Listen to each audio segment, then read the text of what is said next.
Hi everyone, this is the third game of like the logics behind your move. So yeah, like in the previous two videos I have explained, I have shared the games of queen's pawn opening, and this one I'm going to show the king's pawn opening. So let's see how it goes. Here, let's get straight to the game. White played pawn e4, and now against e4 we have the replies like pawn e5, pawn d5, pawn c5. These are the popular replies, or sometimes e6, d6, and c6 also popular. So here black goes with e6. This is the French opening, and it's called semi-open games.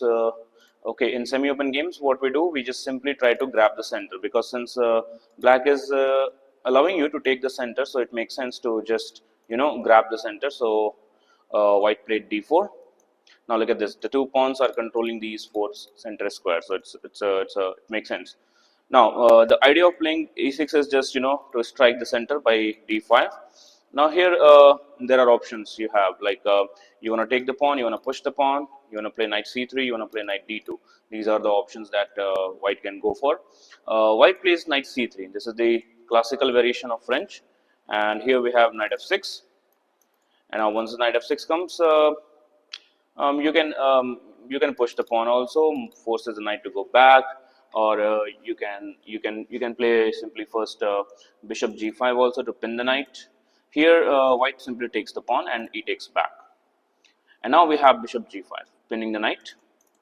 It obviously makes sense. You develop a piece with a pin on the knight. So here we have bishop e7, makes sense because you want to do the castle and you're unpinning the knight. Now bishop d3, just a normal development of a bishop, and also this bishop will be very useful on this diagonal again. And in French there is this sacrifice that's called as Greek sacrifice. It's a very popular one, so that's a kind of possibility here, but it will not happen. Like, it doesn't happen in the game. So here knight c6 develops the knight, and knight g e2. Now, developing this knight here, white has some kind of plans, like putting his knight on g3 and like this. So let's see. Knight b4. Here, knight b4 was played to attack the bishop, but white simply ignores it. White says, okay, you can take my bishop. He played knight g3 here. After knight b4, he played knight g3. Now knight cross d4. Okay, taking with the pawn doesn't make sense because you don't want to double your pawn. So queen takes back d3, and then we have pawn g6, like blocking the queen's diagonal. And but this g6 is kind of a mistake that black shouldn't have gone for it. You will see why. We have castles, and now pawn c6, further strengthening the pawn. And now white develops his last piece into the game, that is the rook, bringing the rook to the open file. It makes sense. And now here black did a mistake, kind of we can say blunder, because he did castling. And now this is the position, and uh, white was like curious about this pin, and he wants to keep this pin, and he find a very interesting idea. He played rook cross e7. Look at that. Now what do? Like you have to take the rook. Like there is no other way to play this position as black. So queen takes e7, and now this, look at this pin.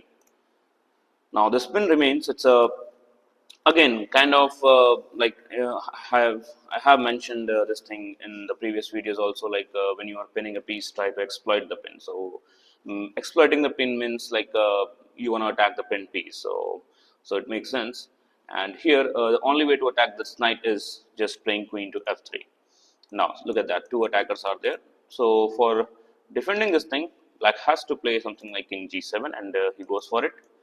And now here comes another spectacular move by white, is knight c e4, like giving up another knight. If you take, and that's what happened in the game, d cross, and now knight cross. Again, pressurizing this knight. Look at that.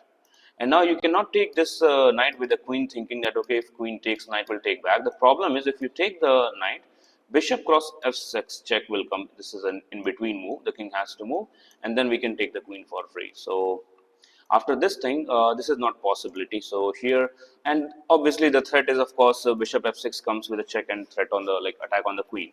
So black played queen e6, removing the queen out of the hunt.